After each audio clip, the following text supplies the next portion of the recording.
नमस्कार दोस्तों, लर्न अभी टेक में आपका स्वागत है। तो हम आगे की क्लास से स्टार्ट करते हैं। अभी तक हमने देखा था कि यूरोपीय कंपनियां किस प्रकार से भारत में आई थी। लास्ट क्लास में ये हमारा कंप्लीट हो गया था कि वहाँ जो वास्को डी गामा आया था पुर्तगाली का, और पुनर्नव जागरण काल के कारण उदय हुआ था, क्योंकि बुद्धिजीवी वहाँ चले गए थे। ये उनके प्रयास के द्वारा यहाँ पर भारत के मार्गों की खोज हुई थी। इसके साथ ही साथ भारत के अलावा कोलंबस आपका अमेरिका चला गया था। तो इस तरीके से कई नई वैकल्पिक मार्गों की खोज हुई थी, जिस वजह से ये जो व्यापार उसमें एक मेन मुद्दा था, जिस वजह से जो पुर्तगाली थे वो सबसे पहले भारत में आने के लिए अग्रसर हुए। तो यहाँ पे हम स्टार्ट करेंगे यूरोपीय कंपनी का भारत में आगमन होता है और वो क्या क्या करते हैं यहाँ पर। तो आइए स्टार्ट करते हैं यूरोपीय कंपनी का भारत आगमन। ये आगमन भारत का पार्ट है दोस्तों, इसको आराम से पढ़िएगा और ये इससे क्वेश्चंस बनते जरूर हैं। जहाँ ना सुन में आप प्लीज कमेंट जरूर करिएगा। चलिए हम लोग स्टार्ट करते हैं। तो सबसे पहले यहाँ पर दोस्तों पुर्तगाली आए थे, तो उनके बारे में जानकारी कर लेते हैं।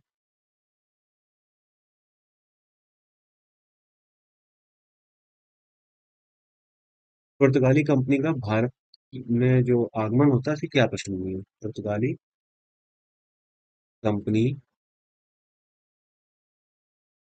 का भारत आगमन की पृष्ठभूमि। दोस्तों जो पुर्तगाली आए थे उनके बारे में किस तरीके से पृष्ठभूमि बनी उसके बारे में याद करते हैं। दोस्तों सबसे पहले जानते हैं, 1453 में आपने देखा था कि कुछ दुनिया पर तुर्कों ने अधिकार कर लिया था। इस प्रकार पूर्वी और पश्चिमी देशों के मध्य संपर्क स्थापित करने वाले मार्ग पर तुर्कों का आधिपत्य हो गया था और व्यापार करना मुश्किल हो गया था। ये हम पीछे देख चुके हैं। ठीक है दोस्तों, 15वीं शताब्दी में क्या होता है।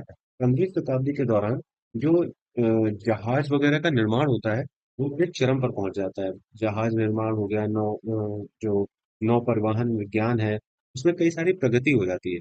जिस वजह से क्या होता है कि जहाज बनेंगे। और जहाज बनाए क्यों गए, क्योंकि समुद्र वहां पे समुद्र में मार्ग बनाना था, तो उसके लिए आपको जहाज का होना आवश्यक है। जिस वजह से, और ये सब किस वजह से हो रहा था, क्योंकि यूरोप में पुनर्जागरण की स्थिति हो चुकी थी। पुनर्जागरण की स्थिति होने के कारण लोगों के जो वहां पर निर्माण है, उद्यम है, इन सब की स्थिति बहुत ही पुरजोर तरीके से उत्पन्न हुई।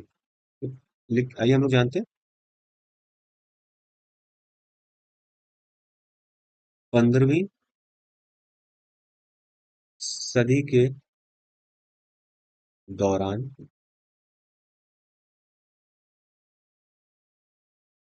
जहाज रानी निर्माण, जहाज रानी निर्माण मतलब जहाज का निर्माण, है ना?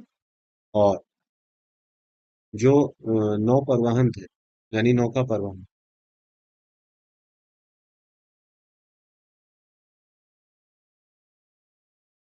में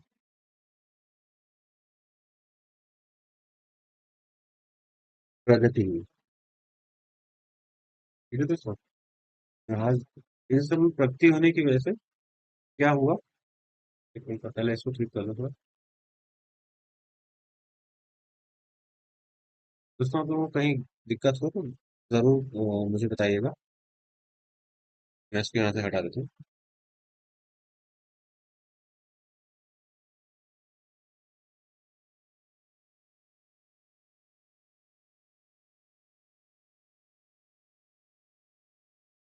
ठीक है, प्रगति होने की वजह से क्या हुआ दोस्तों कि वहां पर चूंकि जहाज वगैरह का निर्माण हो रहा था, तो कुछ साहसी नाविक भी अपना हिस्सा देने के लिए आए कि मैं आगे परवान के नौका परवान या अपने जहाज पे बैठ के वैकल्पिक मार्गों की खोज करूंगा, क्योंकि जो वहाँ का यूरोप की कंपनियां थी यानी यूरोपीय देश थे, वहां पर जो चीजें मिल रही थी बहुत ही महंगी पड़ रही थी, और यहाँ मध्य एशिया में बहुत ही भयंकर युद्ध चल रहा था, जिस वजह से वो उस मार्ग से यानी भूमि मार्ग से व्यापार नहीं कर सकते थे। और जो हो भी रहा था वो बहुत ही महंगा पड़ रहा था उनको, तो इसलिए उनको मजबूरन इस तरह के वैकल्पिक मार्ग की खोज करनी पड़ी, और उसके लिए आपको चाहिए साहस।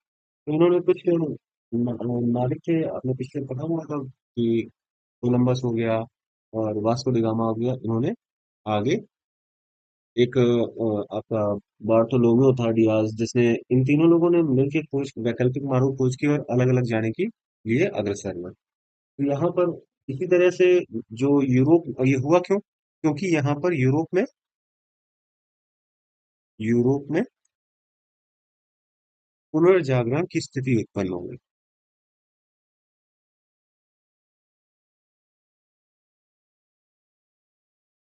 पुनर्जागरण की स्थिति उत्पन्न मतलब पुनर्जागरण ने क्या किया, पश्चिमी यूरोपीय देशों में उद्यम की भावना पैदा कर दी। ने पश्चिमी देशों में उद्यम, उद्यम मतलब व्यापार, ठीक है, की भावना उत्पन्न की। ठीक। अच्छा, ये तो एक ऑप्शन हुआ। इसके साथ साथ इस बीच में क्या हुआ कि एक, क्योंकि आप लोग पढ़ते आए हैं आवश्यकता ही आविष्कार की जननी है, ठीक है, तो चूंकि इन लोगों को आवश्यकता थी, अब जैसे समुद्र में उतरेंगे तो वहां पर आप जाते हैं तो हर तरफ समुद्र ही दिखता है, बीच मार्ग में आप कहीं भी मार्ग खोज नहीं सकते, तो उन्होंने क्या किया, एक कुतुब नुमा दिशा सूचक यंत्र होता है जिसे आप मैग्नेटिक डायरेक्शन बोलते हैं, मैग्नेटिक डायरेक्शन इंडिकेटर, आज के समय में उसे कंपास बोलते हैं। मैग्नेटिक डायरेक्शन इंडिकेटर का आविष्कार हुआ, जो बहुत ही सहायक सिद्ध हुआ, जिससे समुद्री यात्रा आसान हुई। इसके बारे में आप लिख लीजिए।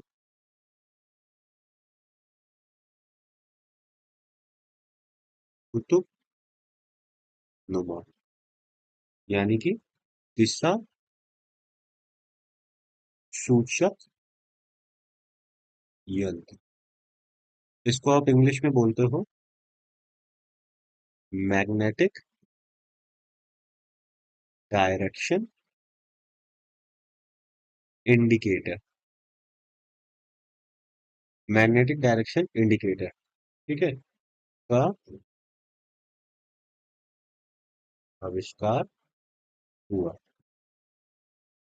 इसका आविष्कार हुआ जो आपके समुद्री यात्रा में बहुत ही आवश्यक कार्य कर रहे हैं, ठीक है। इसके बाद नए भौगोलिक आविष्कार और व्यापारिक मार्गों की खोज में पुर्तगालियों ने राजा प्रिंस हेनरी द नेविगेटर के जो प्रयास थे, बहुत ही उम्दा प्रयास किए थे उन्होंने, जिस वजह से भौगोलिक खोजों का कार्य आसान हो गया। इसके बारे में भी हम लोग लिख लेते हैं।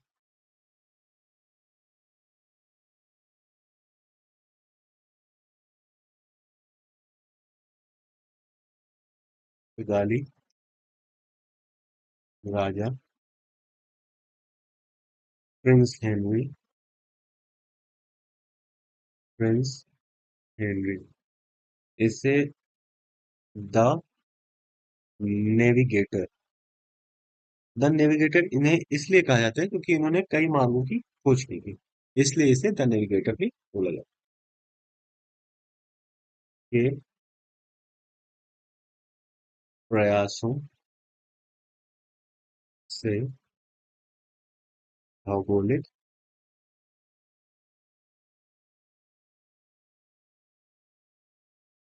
खोजों का कार्य आसान हुआ। ठीक है, पहले हम लोग क्या पढ़ रहे थे, पुर्तगाली कंपनी का भारत आगमन की पृष्ठभूमि किस प्रकार से बनी, तो सबसे पहले 15वीं सदी के दौरान जहाज रानी निर्माण और नौका परिवहन में प्रगति हो गई, ठीक है। यूरोप में पुनर्जागरण ने पश्चिमी देशों में उद्यम की स्थिति पैदा पैदा कर दी थी, और इसी बीच कुतुबनुमा यानी दिशा सूचक यंत्र जो था, जिसे मैग्नेटिक डायरेक्शन इंडिकेटर कहते हैं, उसका आविष्कार हो गया था, जिस वजह से जो यात्राएं हैं, जो खोजें हैं, वो प्रॉपर हो सकी, वैकल्पिक मार्गों की खोज और आसान हो सकी। पुर्तगाली राजा जो प्रिंस हेनरी थे, जिन्हें द नेविगेटर भी बोलते हैं, के प्रयासों से भौगोलिक खोजों का कार्य आसान हुआ। इसी बीच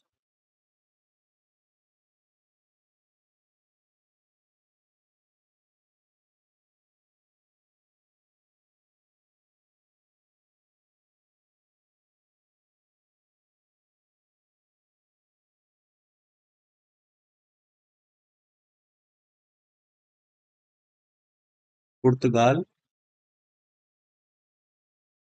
के नाविक कौन, बार्थो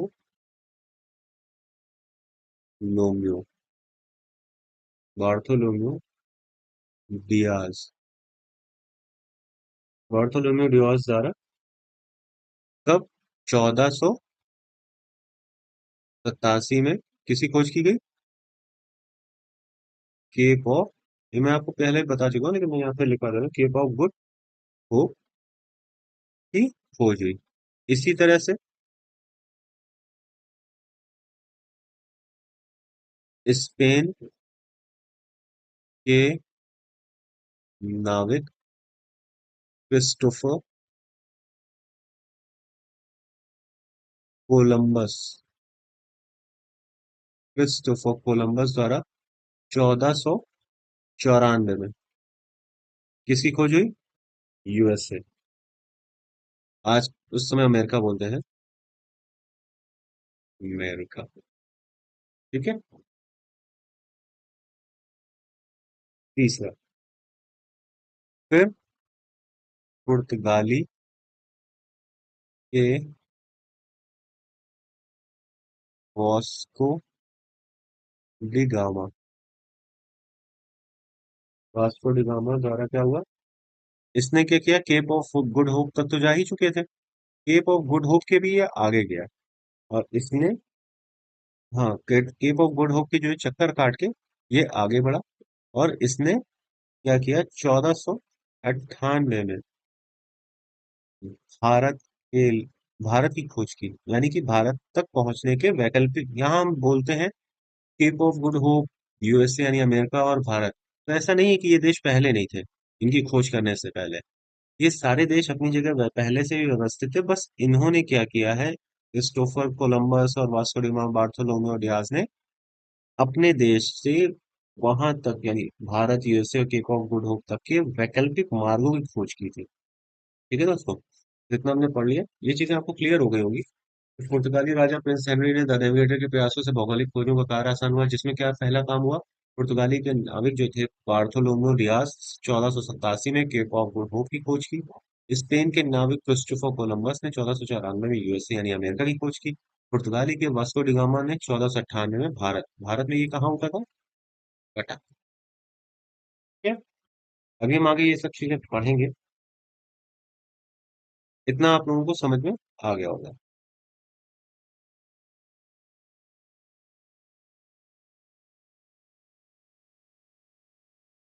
आगे देखते हैं।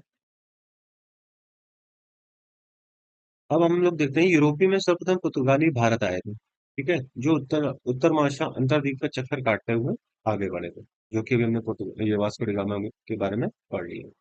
अच्छा, ये इनका सपोर्ट किसने किया है? तो एक अब्दुल अब्दुल मुनीर,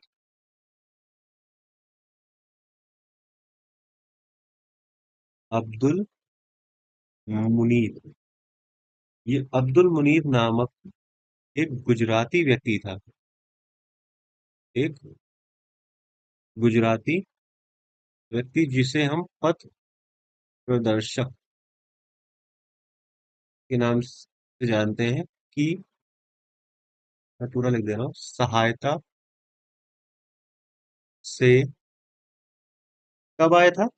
17 मई 1498 को, कहाँ पर? कालीकट के बंदरगाह पर, कौन से स्थान पर? कंपक डाबू, कंपक डाबू, कप कप्पक कप्पक डाबू स्थान पर, स्थान पर वास्को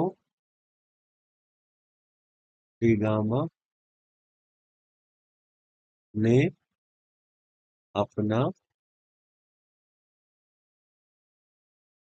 बेड़ा उतारा। ठीक है। अब्दुल मुनीत नामक गुजराती पथ प्रदर्शक था, जिसकी सहायता से 17 मई 1498 को, ध्यान रखिएगा कालीकट, इसको अलग कलर से भी कर देता हूँ।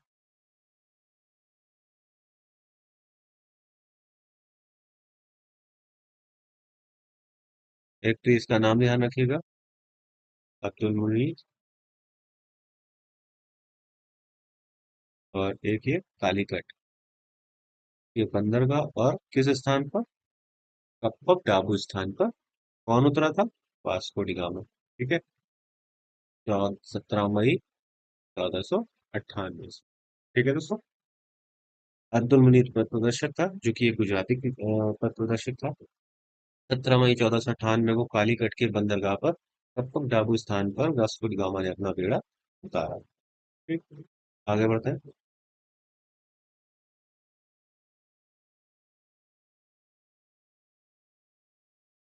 लौटते वक्त क्या हुआ था दोस्तों? जब ये जा रहा था यहाँ से, तो इसने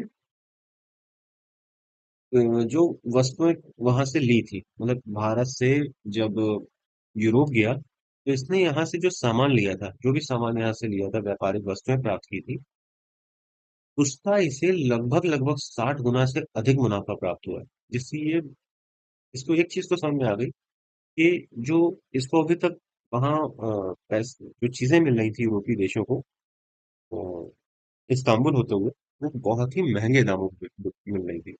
अब जब इससे 60 गुना से अधिक का मुनाफा प्राप्त हुआ, तो इसको मन में थोड़ा सा लालच आया कि नहीं, अब भारत से काफी कुछ आगे और व्यापार किया जा सकता है।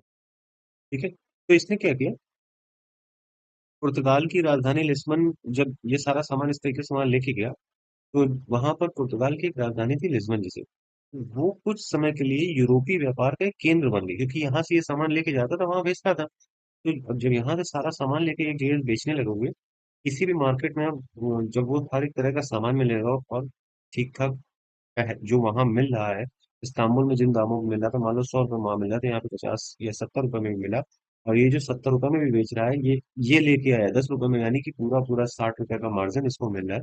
तो इसके लिए तो ये उसके लिए भी, जो खरीद रहा है वो भी सस्ता ले रहा है 70 रुपए में 100 की जगह, और जो ये बेच रहा है 70 रुपए में, इसके लिए भी प्रॉफिट हो रहा है 60 रुपए का। तो इस तरह से करते करते जो लिस्बन थी, पुर्तगाल की राजधानी, वो कुछ समय के लिए व्यापार का बहुत बड़ा केंद्र बन गई थी। और यहाँ का जो शासक था मैनुअल प्रथम, उसने अपना नाम यानी उपाधि, अ, वाणिज्य के प्रथम की उपाधि धारण कर ली थी। इसको मैं लिखवा दे रहा हूँ, इसको लिख देते हैं। लौटते वक्त, लौटते वक्त इसने जो व्यापारिक वस्तुएं प्राप्त की थी, उसका उससे 60 गुना अधिक मुनाफा प्राप्त हुआ।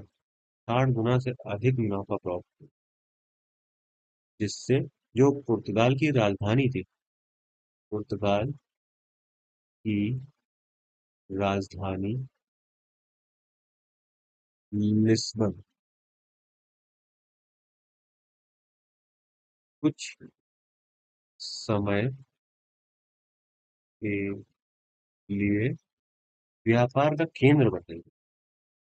व्यापार का केंद्र बन गई। और यहाँ का जो शासक था, शासक इस वजह से, यहाँ का शासक मैनुअल प्रथम ने वाणिज्य के प्रथम उपाधि धारण की।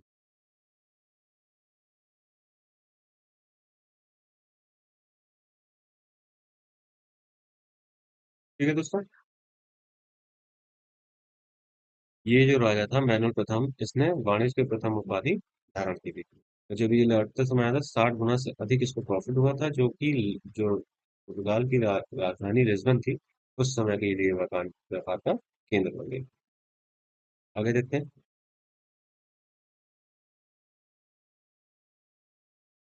ये चीजें क्लियर हो गई होंगी आपको। आगे अब क्योंकि ये चीजें पुर्तगालियों को समझ में आ गया था कि भारत में ऐसा बहुत है, व्यापार करके हम यहाँ इनके ऊपर अगर अधिकार कर लेते हैं तो हमें ज्यादा पैसा यहाँ से मिल सकता है। उन्होंने पहले आए व्यापार करने के लिए ही थे। हल्का फुल्का उनको लालच तो लग ही चुका था, लेकिन उनका इरादा आगे जाके बदल जाता है। तो अब जब यहाँ पर आ चुके थे तो सबसे पहले वास्को डी गामा के बाद फिर से 1500 ईस्वी में पेड्रो अल्वरेज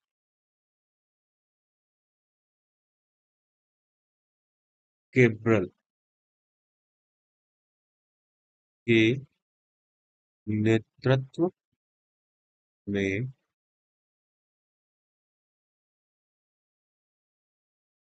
द्वितीय पुर्तगाली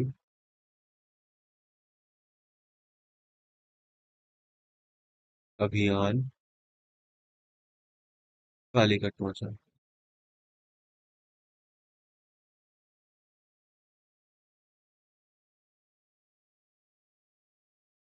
देखा दोस्तों, अभी ये खत्म हुआ, इन्होंने ये सारी चीजें देखी, अब उनको समझ में आ गया कि भारत में बहुत ही ज्यादा अच्छे से व्यापार किया जाता है, डायरेक्टली व्यापार करना चाहिए, और यहाँ पर उनको लालच पड़ा।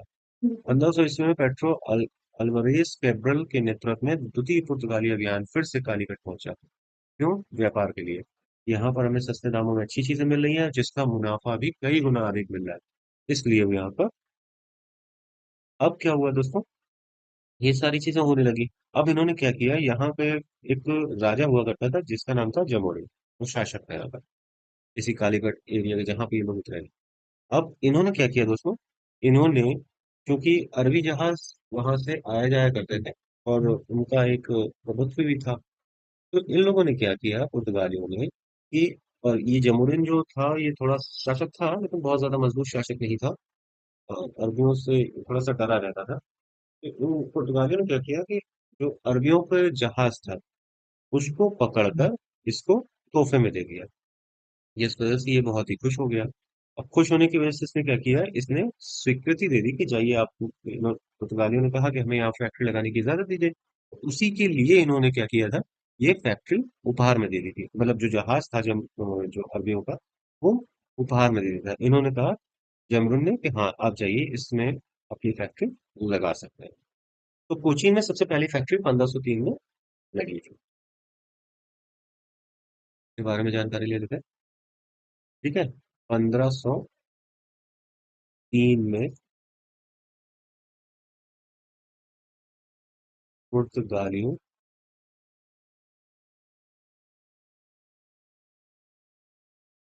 ने कोचीन में पहली फैक्ट्री लगाई।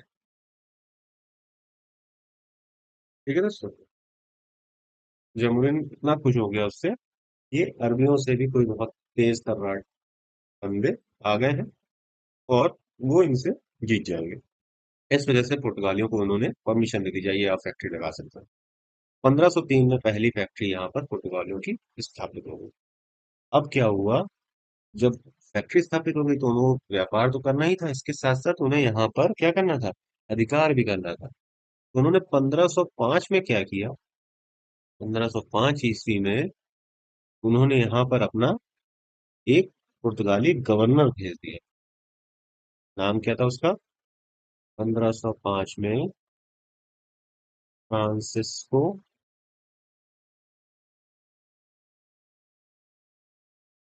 D Almeida. Francisco de Almeida Bharat में प्रथम पुर्तगाली गवर्नर बनकर आया। अब देख रहे हो दोस्तों यहाँ से किस तरह से धीमे धीमे पहले यहाँ पर उन्होंने व्यापार तक देख रहा था। व्यापार के बाद जैसे उन्होंने कहा कि अब अधिकार करें, तो व्यापार 1503 में देखिए यहाँ पर उन्होंने पहले फैक्ट्री लगा ली। अब उसके बाद उन्होंने अपना क्या किया, पहला फ्रांसिस्को de अल्मीड़ा जो उनका गवर्नर था वो यहाँ पर प्रथम भारत जो पुर्तगाली गवर्नर था वो आया, उसका नाम क्या था, फ्रांसिस्को de अल्मीड़ा। क्वेश्चन आ सकता है इसलिए ध्यान रखिएगा।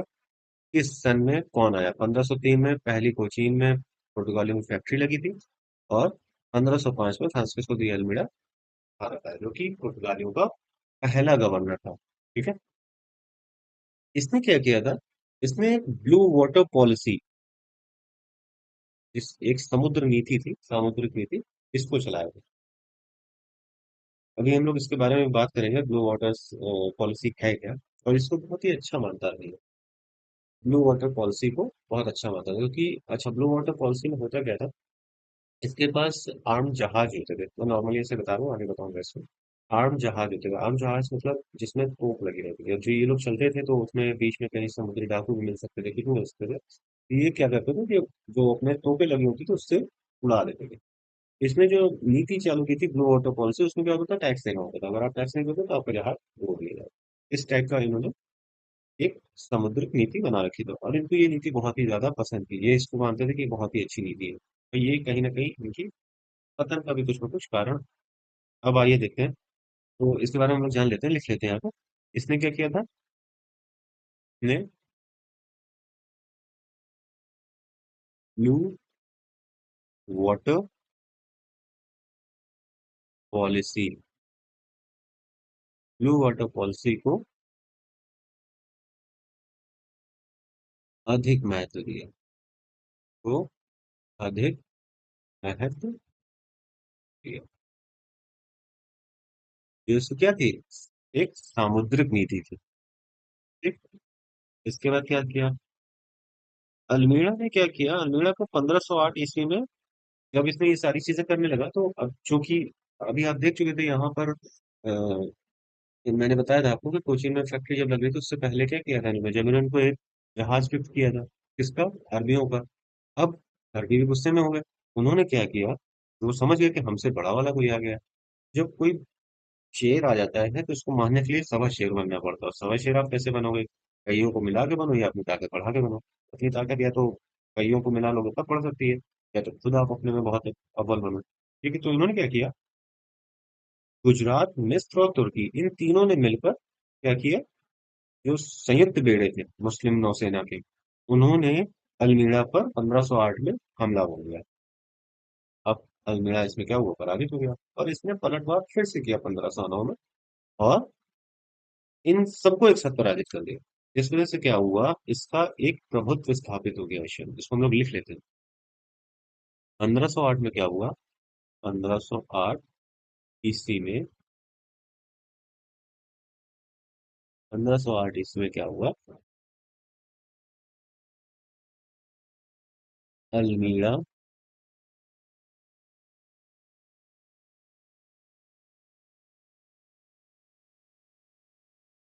अल्मीड़ा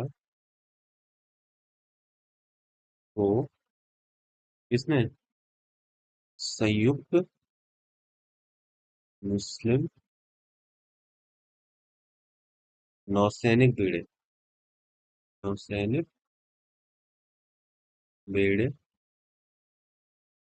कौन कौन थे इसमें, गुजरात की रियासतें होंगी, जो गुजरात में वहां शासन कर रहा हूँ, प्लस मिस्र से इन्होंने बात की, जो मिस्र में वहां पे शामिल थे।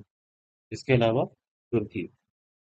अब ये आपस में भी लड़ रहे थे, मतलब मिस्र और तुर्की उनको पसंद तो करते नहीं थे यूरोपीय कंट्रीज को, क्योंकि वहां जान रहे थे इनके हाथ से निकल रहा है मामला। ये भी आपस में मिल गए, तीनों ने मिलके क्या किया, बेड़े से पराजित हो गए,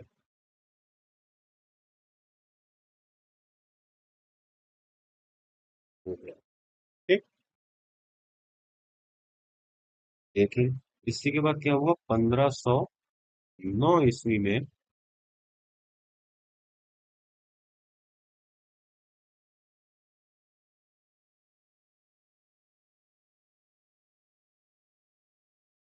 ऐसे ही एक युद्ध में ऐसे ही युद्ध युद्ध में क्या किया, विजय प्राप्त कर ली। विजय प्राप्त की। और एशिया में क्या कर दिया, एशिया में ईसाई बेड़े की श्रेष्ठता, श्रेष्ठता सिद्ध की।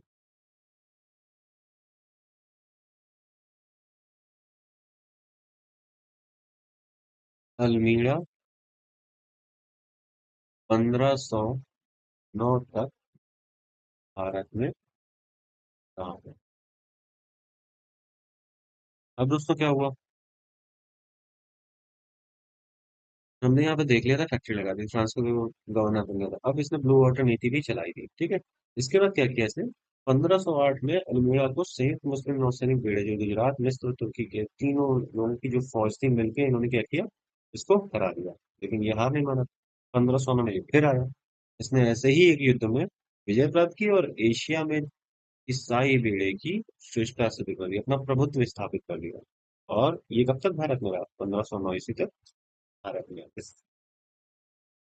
इसके बाद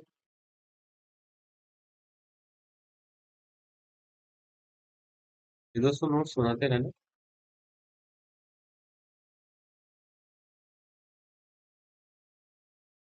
फिर आगे क्या हुआ,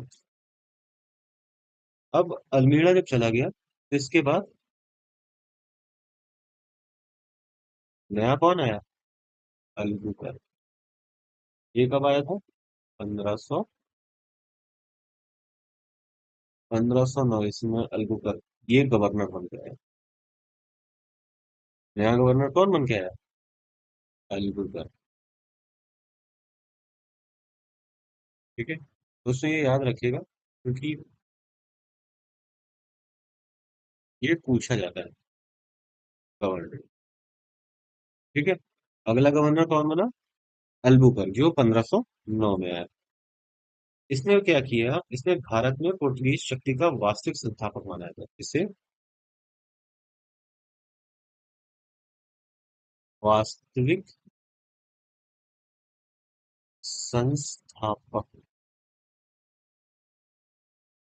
किसका, पुर्तगीज शक्ति का, पुर्तगीज शक्ति का इसे वास्तविक संस्थापक माना जाता है। ठीक है,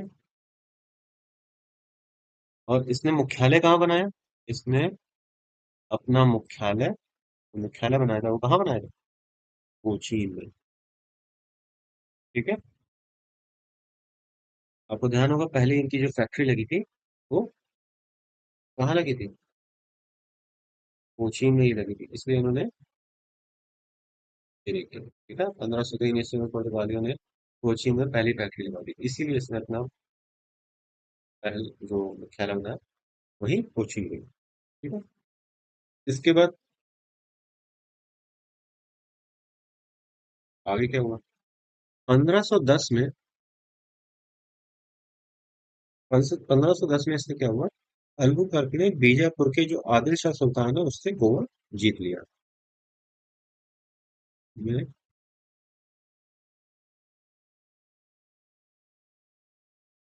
बीजापुर के आदिल शाह सुल्तान से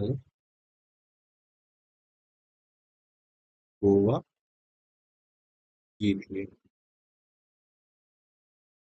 ठीक, पहले इसने यहाँ पर क्या क्या काम किया, गवर्नर बन के आया, वास्तविक संस्थापक इसे पुर्तगाली शक्तियों का इसीलिए माना जाता है क्योंकि इसने क्या किया, 1510 में आदिल शाह सुल्तान से गोवा जीत लिया। ठीक है, फिर अगले साल ही 1511 में दक्षिण पूर्वी एशिया की जो एक महत्वपूर्ण मंडी थी जिसे मलक्का कहते हैं, इस पे इसने अपना नियंत्रण स्थापित कर लिया 1511 ईस्वी में।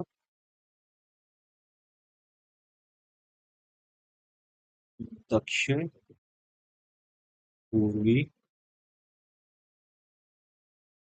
एशिया की महत्वपूर्ण मंडी, मार्केट का क्या किया? मंडी, मलक्का पर नियंत्रण,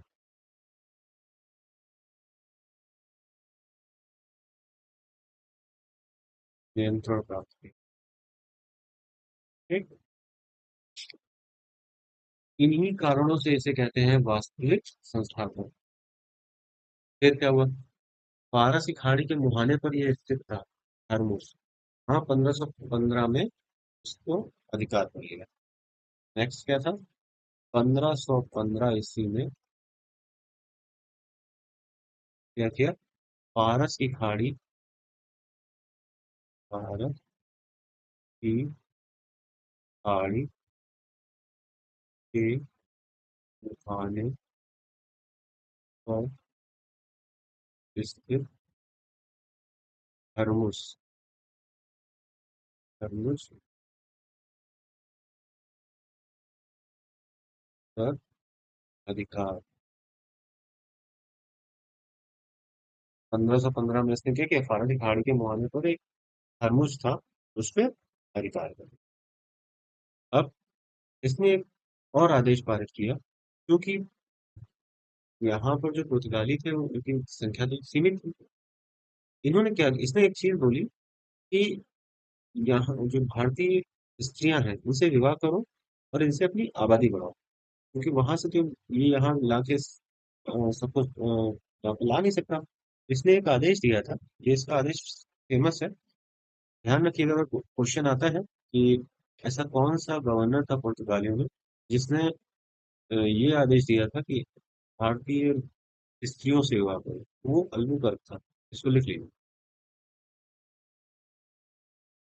पुर्तगालियों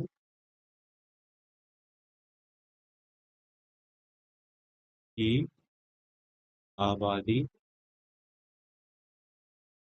को बढ़ाने के उद्देश्य से इसने भारतीय स्त्रियों से विवाह को प्रोत्साहन दिया।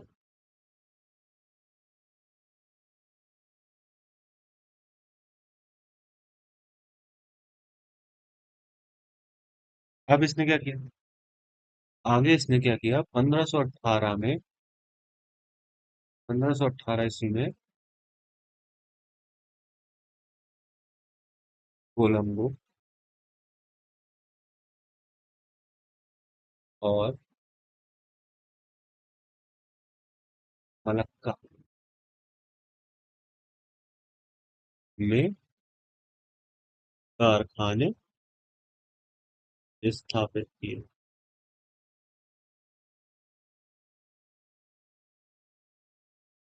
ठीक है। इसके क्या क्या काम रहे देखिए। सबसे पहले, वास्तविक संस्थापक इसे माना जाता है, और इसने अपना मुख्यालय कोचीन में स्थापित किया। किसने? अल्बुकर्क ने। 1510 में इसने क्या किया? बीजापुर के आदिल शाह सुल्तान सुल्तान से गोवा जीत लिया। 1511 ईस्वी में दक्षिण पूर्वी एशिया की महत्वपूर्ण मंडी, जिसे मलक्का कहते हैं, उस पर अपना वर्चस्व स्थापित कर लिया। मलक्का पर वर्चस्व स्थापित कर लिया, सुल्तान से गोवा जीत लिया। ये दो चीजें हो गई 1510 ईस्वी में, 1511 ईस्वी में। 1515 में क्या किया? 1515 में इसने फारस खाड़ी के एक मुहाने पर स्थित था हरमुज, उस पर अधिकार कर लिया। पुर्तगालियों की आबादी बढ़ाने को उसने क्या किया? भारतीय स्त्रियों से विवाह को प्रोत्साहित किया। और 1518 ईस्वी में कोलंबो और मलक्का में कारखाने स्थापित कराए। ठीक है। ये इसके कुछ कार्यक्रम थे, जो ये इसीलिए इसे वास्तविक संस्थापक के नाम पे माना जाता है। ठीक है दोस्तों, आगे देखते हैं।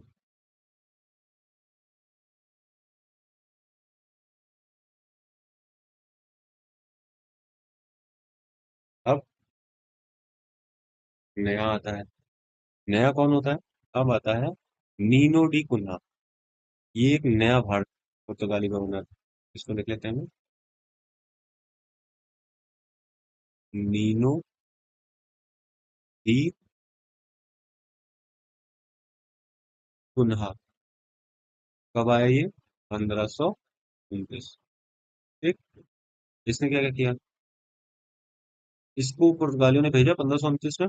इसने 1530 में प्रशासन का मुख्य केंद्र कोचीन से गोवा बना दिया। इसने जो मुख्य केंद्र था, केंद्र कहाँ से कहाँ कर दिया? कोचीन से गोवा स्थानांतरित। पहला काम इसने यही किया। ठीक है। इसके बाद दूसरा काम, नीलोरी कोना का जो एक गुजरात शासक था जिसका नाम था बहादुर शाह।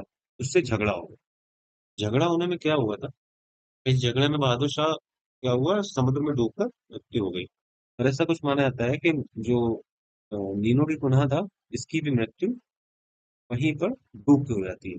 जब हुआ क्या था, एक शिप था। शिप में ही बहादुर शाह वहां पर गए और दोनों आपस में घुसम घुसा होने लगा।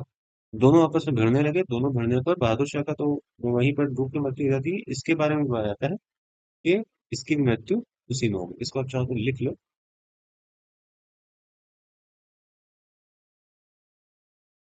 नीनो दी कुन्हा का गुजरात के शासक और बहादुर। दोस्तों, क्योंकि फैक्ट्स आते हैं, मैं इसलिए आपको इस तरह से लिखवा रहा हूँ कि फैक्ट्स पूछे जा सकते हैं। इसीलिए मैं आपको ये सब चीजें लिखवा रहा हूँ। बहादुर शाह से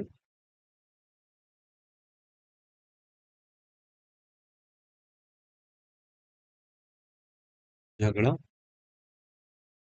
हो गया।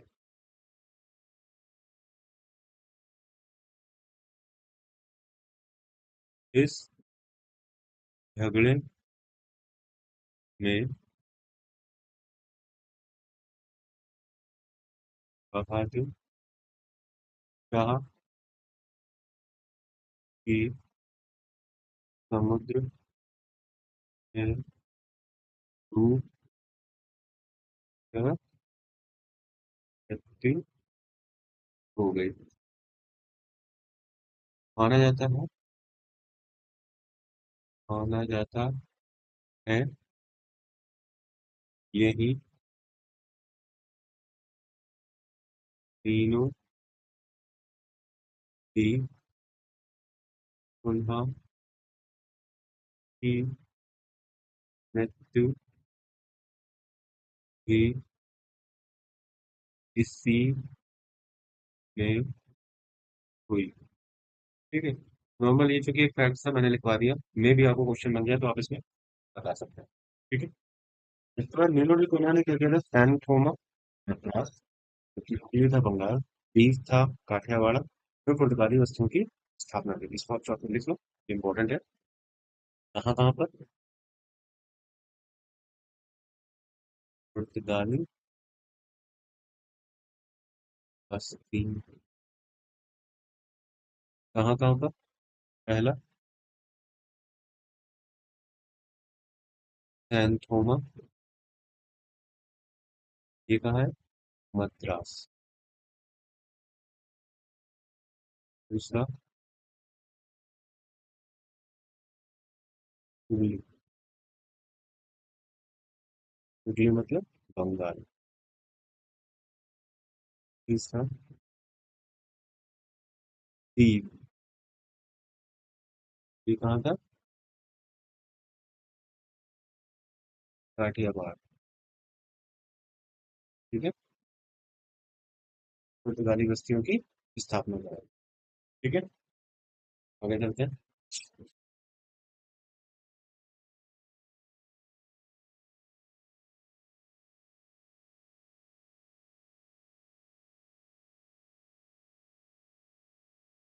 नील नोडी कोना ने क्या किया? इसका मुख्य केंद्र इसने कोचीन से गोवा स्थानांतरित किया, यानी गोवा को बना लिया। इसके अलावा कोचीन से गोवा इसने स्थानांतरित करके गोवा को अपना केंद्र बनाया। इसने क्या किया? बहादुर शाह के साथ इसने झगड़ा करा था, जिसमें बहादुर शाह की तो समुद्र में डूबकर मौत हुई थी, इसके साथ साथ इसकी भी इसमें मृत्यु हो गई, ऐसा माना जाता है। इसके अलावा इसने पुर्तगाली बस्तियां बसवाई, उनका निर्माण कराया। कहाँ था? सैन थोमा में, जो कि मद्रास में है, दीव में, जो कि काठियावाड़ में है, और हुगली, जो कि बंगाल में। ठीक है, आगे देखते हैं। अब एक नया पुर्तगाली गवर्नर आता है, उसका नाम होता है गार्सिया डी लोरंडा। क्या किया था इसने? श्रीलंका, जो कि उस समय का सीलोन था, अधिकांश भागों पर इसने अधिकार कर लिया। इसके बारे में नोट करते हैं।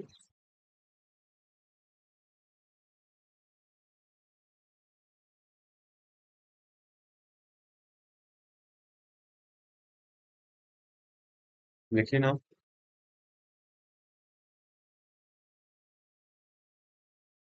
गार्सिया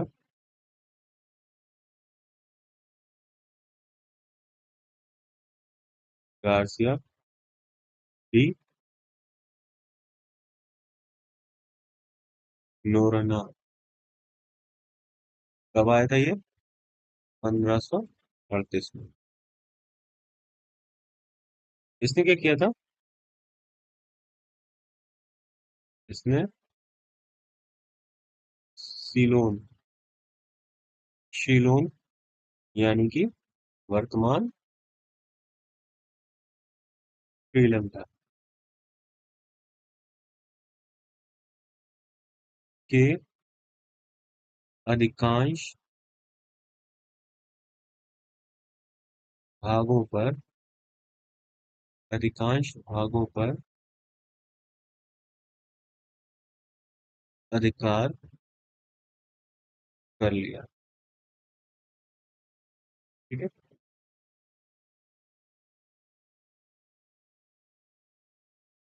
इसी वक्त क्या हुआ था? पुर्तगाली जो सामुद्रिक साम्राज्य था, उसको क्या नाम दिया था?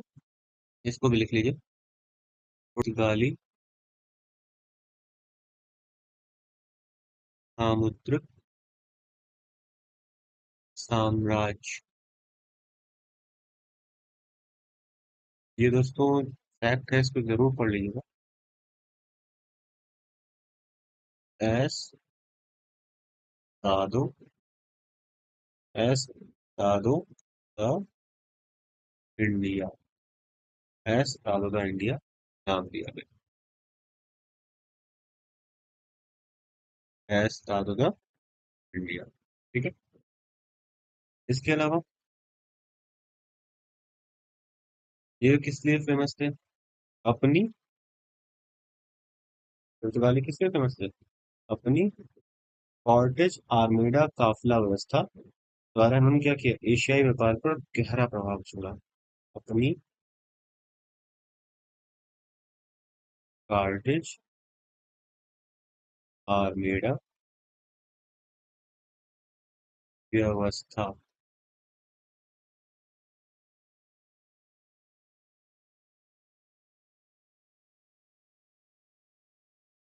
कार्टेज आर्माडा कैपल सिस्टम द्वारा उन्होंने एशियाई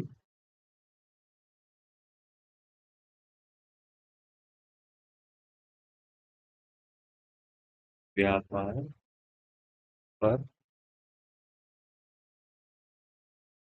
गहरा प्रभाव डाला।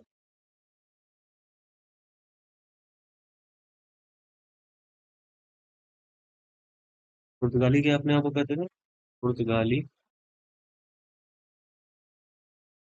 अपने आप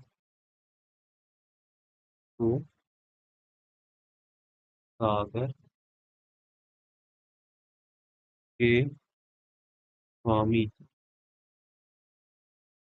कहते हैं क्या? ठीक है। अच्छा, इसमें भी हम लोगों ने देखा कार्टेज व्यवस्था। कार्टेज व्यवस्था क्या होती है? एक प्रकार का सामुद्रिक कर है कार्टेज व्यवस्था।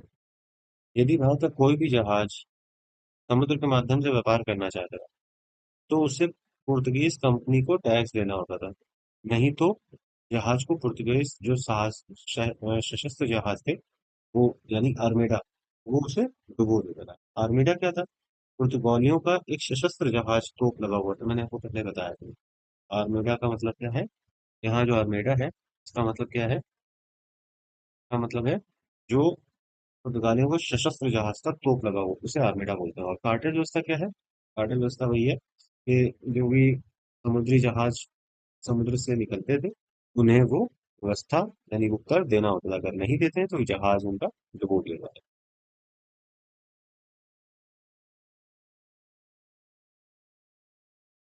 ठीक है। इसको आप चाहो तो लिख भी लो, अच्छी चीज है।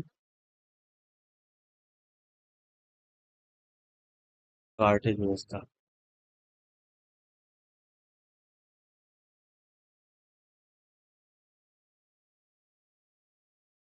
कार्टेज व्यवस्था क्या होता था?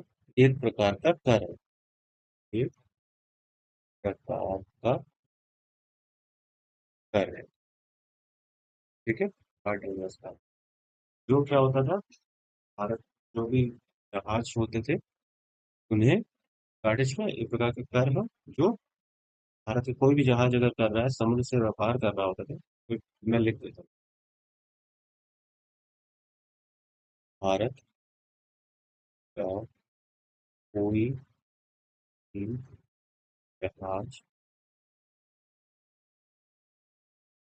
यदि समुद्र के माध्यम से व्यापार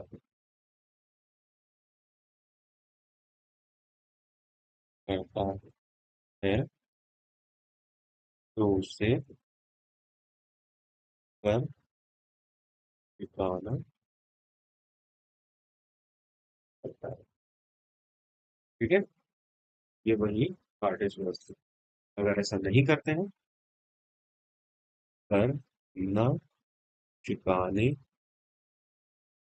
पर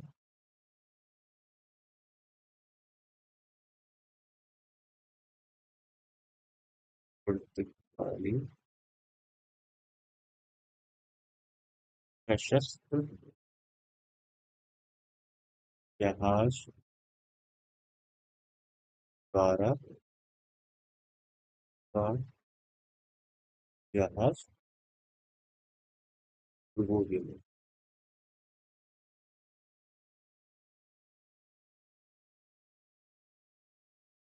ठीक है। आर्मीडा क्या है यहाँ पर?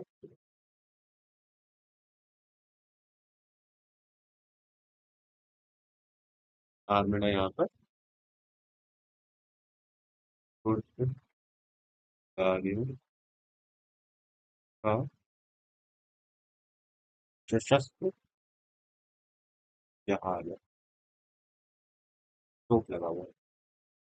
ठीक है।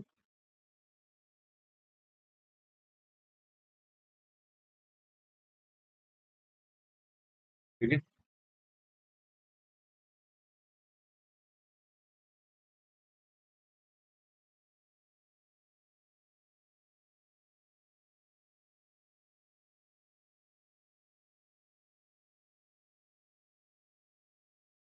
समझ में आया दोस्तों? एक बार मैं फिर से पढ़ देता हूँ। गार्सिया डी नोरोना 1538 में आया था। इसने सिलोन वर्तमान श्रीलंका के अधिकांश भागों पर अधिकार कर लिया। पुर्तगीज सामुद्रिक साम्राज्य बस इसका इतना ही था। इसके बाद यहाँ से पुर्तगीज सामुद्रिक साम्राज्य को एस्तादो द इंडिया नाम से जाना जाता है। अपनी कॉर्टेज आर्मेडा व्यवस्था के लिए बहुत फेमस थे। इन्होंने बहुत ही एशियाई व्यापार में बहुत ही गहरा प्रभाव डाला था। पुर्तगाली अपने आप को सागर के स्वामी कहते थे। ठीक है। ये क्वेश्चन हो सकता है क्या कहते हैं सागर का स्वामी बोलते थे। कार्टेज व्यवस्था क्या थी? कार्टेज आर्मेडा कैशुअल सिस्टम क्या था? कार्टेज, देखिए आर्मेडा इनका क्या था? आर्मेडा इनका जहाज था जिसमें तोप लगी हुई थी। और कार्टेज क्या था? कार्टेज व्यवस्था एक कर व्यवस्था है। इसमें क्या होता था? जो भारत का कोई भी अगर जहाज यदि समुद्र के माध्यम से व्यापार करना चाहता है तो उसे कर चुकाना होगा। यही कर जो होता है उसे कार्टेज कहते हैं। अगर आप कर नहीं चुकाते तो आपको आर्मेडा के थ्रू, यानी कि उनके तोप लगे जहाज के द्वारा आपको वो दिया जाएगा। आर्मेडा क्या है? पुर्तगालियों का सशस्त्र जहाज है। ठीक है, आगे देखते हैं। आगे दोस्तों एक चीज था, आगे चलकर क्या हुआ, डच एवं ब्रिटिश कंपनियों के मध्य हिंद सागर में कई सारे युद्ध हो गए। युद्ध की वजह से क्या हुआ, पुर्तगालियों का जो प्रभुत्व था कम हो गया। कई स्थानों पर पुर्तगालियों को सैन्य पराजय भी झेलनी पड़ गई डच और ब्रिटिश कंपनियों के द्वारा। 1641 में डचों ने पुर्तगालियों से मलक्का दुर्ग तथा 1658 ईस्वी तक क्या हुआ था, संपूर्ण श्रीलंका तथा 1600 तक पुर्तगालियों से मालाबार दुर्ग भी डचों ने छीन लिया। इसको आप लिख लीजिए। 1641 में डचों ने पुर्त ये इनसे भी बड़ी आ गए उस समय, काफी इनसे भी बड़े तेज तर्राट आ गए। इन्होंने युद्ध किया इनसे, ये सब चीजें छीन ली। मलक्का दुर्ग 1658 में,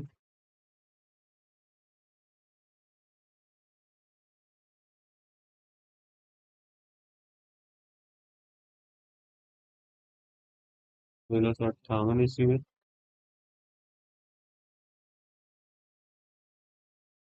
1658 में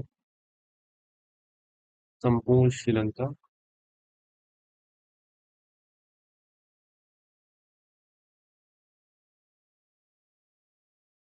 1663 ईस्वी में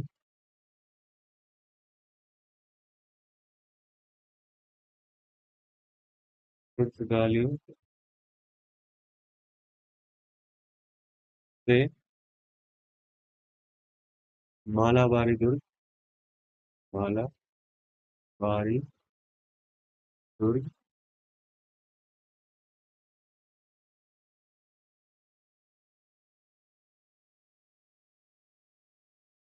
डचों द्वारा छीन लिया गया।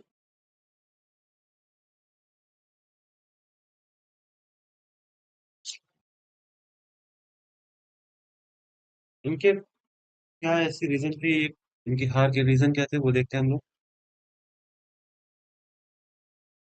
पुर्तगालियों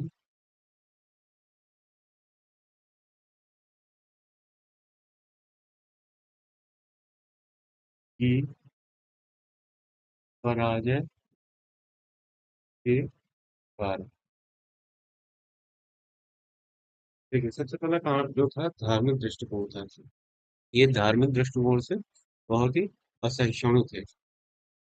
और ये क्या करते थे, ईसाई धर्मांतरण पर बल देते थे। मतलब कोई व्यक्ति है उसको ईसाई परिवर्तित करना, इनका ये बहुत बड़ा रीजन था। दूसरा क्या था, व्यापारिक प्रशासन का अकुशल प्रबंधन था इनके। और जो शासनिक पदों पर क्या था, नीलामी और भ्रष्टाचार होता था। ये इनका बहुत बड़ा कारण था।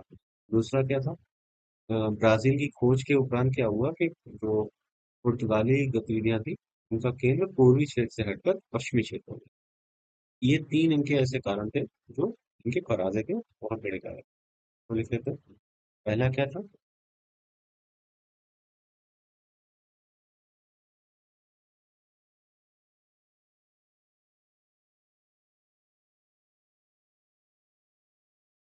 धार्मिक दृष्टिकोण से असहिष्णु होना एवं ईसाई धर्मांतरण पर बल। ठीक है, एक तो ये रीजन हुआ। दूसरा, व्यापारिक प्रशासन का अकुशल प्रबंधन।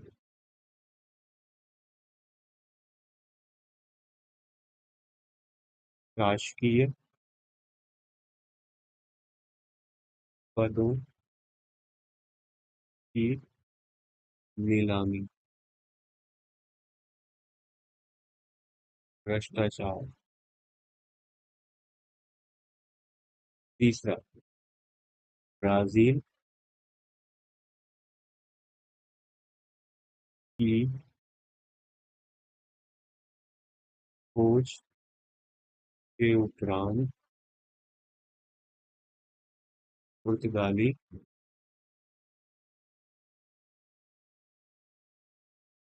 गतिविधियों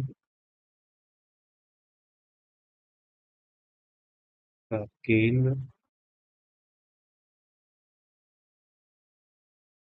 पूर्वी क्षेत्र से हटकर, पूर्वी क्षेत्र से हटकर कहाँ हो गया? पश्चिमी क्षेत्र हो गया। पश्चिमी क्षेत्र हो गया। ये इनके कुछ कारण थे जिनकी वजह से इनको सफलता हाथ नहीं लगी। चलिए हम लोग देखते हैं क्या क्या चीजें थी। यहाँ से तो हम लोगों ने देख लिया था। 1400 चूंकि लड़ाइयाँ होने लगी थी तो इनका प्रभुत्व खत्म होने लगा। 1641 ईस्वी में डचों ने पुर्तगालियों से मलक्का दुर्ग छीन लिया। 1658 में क्या किया? संपूर्ण श्रीलंका अपने नाम कर लिया। 1663 में ईस्वी में क्या किया? पुर्तगालियों से मालाबारी दुर्ग डचों द्वारा अधीन कर लिया गया। इनके कारण क्या रहे? कारण ये रहे, धार्मिक दृष्टिकोण से असहिष्णु थे। यानी कि इनको ईसाई धर्म के अलावा कुछ और देख नहीं रहे थे और अपने धर्म के प्रति कुछ और सुन ही नहीं सकते थे। मतलब कुछ भी अगर हल्का सा गलत हुआ या कुछ भी, उसको सीधे सीधे मृत्युदंड, कैपिटल पनिशमेंट दिलवाते थे। ये कहीं ना कहीं उनके लिए एक बहुत ही खराब प्रबंधन था, जिस वजह से इनको ये कारण झेलना पड़ा वहां से जाने का, और ईसाई धर्मांतरण पर बल देना। यहाँ की जनता भी इनके खिलाफ हो गई थी। व्यापारिक प्रशासन का अकुशल प्रबंधन। इनका प्रबंधन कुशल जो था, कुशल नहीं था। शासकीय पदों की नीलामी और उसमें भ्रष्टाचार व्याप्त जो था, इस वजह से ये भी एक कारण था जो पुर्तगालियों की पराजय का। तीसरा था, ब्राजील की जब खोज हो गई उसके उपरांत क्या हुआ? जो पुर्तगाल गतिविधियां थी उसका केंद्र अब पूर्वी क्षेत्र से हटके कहाँ चला गया? पश्चिमी क्षेत्र में चला गया। यानी कि पुर्तगाली अब पूर्वी क्षेत्र की जगह ब्राजील की तरफ, उधर पश्चिमी क्षेत्र की तरफ देखने लगे थे। इस वजह से ये भी एक पराजय का बहुत बड़ा कारण बना। आगे देखते हैं।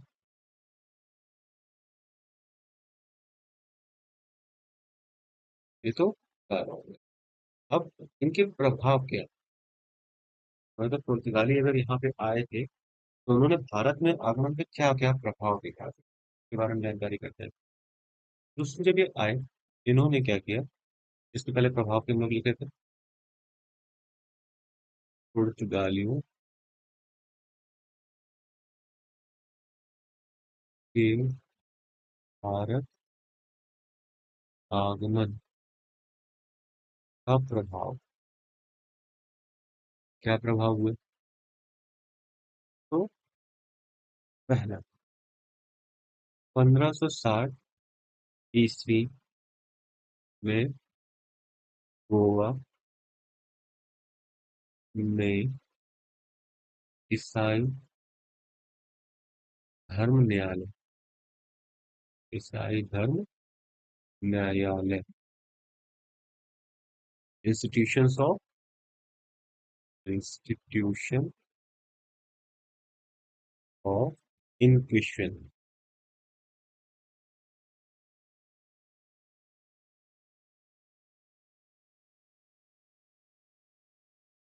की स्थापना की गई, ताकि क्या हो सके? किसी भी प्रकार की धर्म द्रोही यानी कि हर्षित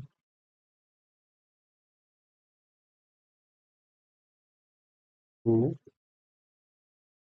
दंडित किया जा सके।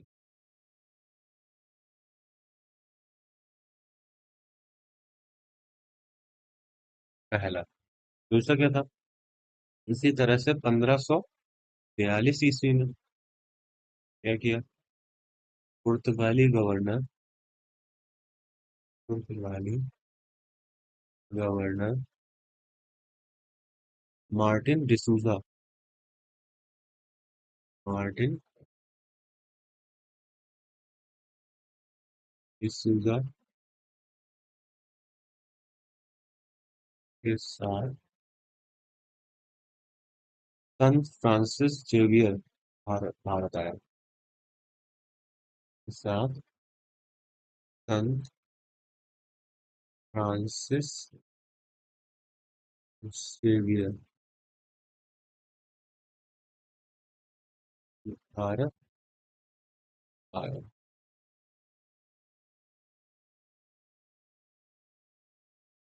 तीसरा, इनके आने से क्या हुआ? भारत में तंबाकू, टमाटर की खेती, तंबाकू की खेती, जहाज निर्माण, प्रिंटिंग प्रेस का क्या हुआ? सूत्रपात हुआ। पुर्तगालियों के आने से, इनके आने इनके आने से मतलब पुर्तगालियों के आने से क्या हुआ था? भारत में पहले तंबाकू की खेती नहीं हुई। भारत में क्या हुआ? तंबाकू, टमाटर की खेती, जहाज निर्माण, जहाज निर्माण एवं प्रिंटिंग प्रेस का सूत्रपात हुआ।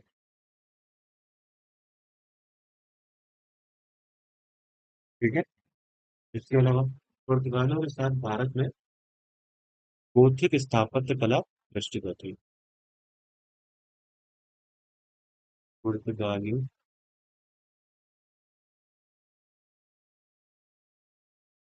के साथ भारत में गोथिक गोथिक स्थापत्य कला दृष्टिगत हुई।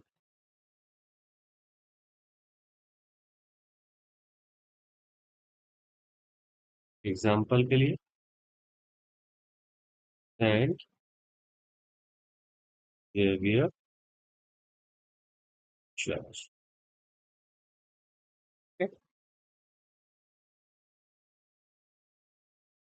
अच्छा, भारत आगमन का क्या क्या प्रभाव पड़े? 1560 में क्या हुआ? गोवा में एक ईसाई धर्म न्यायालय यानी इंस्टीट्यूशन ऑफ इनक्विजिशन की स्थापना की गई। क्या होता था इसमें? किसी भी प्रकार के धर्मद्रोही को दंडित किया जा सके इसी इंस्टीट्यूशन के माध्यम से। दूसरा, 1542 में क्या किया गया? पुर्तगाली गवर्नर मार्टिन डिसूजा, और मार्टिन डिसूजा के साथ कौन आया था? सन फ्रांसिस जेवियर, इसी के नाम पे जो चर्च बना है, Saint Xavier church. Gothic Gothic जो स्थापत्य होता है उसमें क्या होता है ना, चर्च जैसे इस तरीके से ये कॉर्नर कॉर्नर जो मतलब कोन बने होते हैं, इस तरीके से लंबे लंबे चर्च जो बने होंगे आपको वैसे कोन की आकृति के होंगे, शंकु की आकृति के। उसे हम क्या कहते हैं? गोथिक स्थापत्य कला है। ठीक है। जो सेंट जेवियर चर्च है वो इसी तरीके से बनाया है। इनके आने से और क्या हुआ? भारत में तंबाकू, टमाटर की खेती इस प्रारंभ हुई, जहाज निर्माण प्रारंभ हुआ, इसके अलावा प्रिंटिंग प्रेस की इन्हीं के आने से स्टार्ट हुआ। ठीक है दोस्तों, आज हम अपना जो कार्यक्रम है यहीं पर समाप्त करते हैं। मुझे लगता है कि आपको चीजें समझ में आ रही है। अगर कोई दिक्कत हो हमें कमेंट जरूर करें। तो आज के लिए यही तक। आगे हम आगे फिर पढ़ेंगे। आगे हम पढ़ेंगे डच ईस्ट इंडिया कंपनी के बारे में। तो आज के लिए यही कर समाप्त करते हैं। जय हिंद, जय भारत, वंदे मातरम।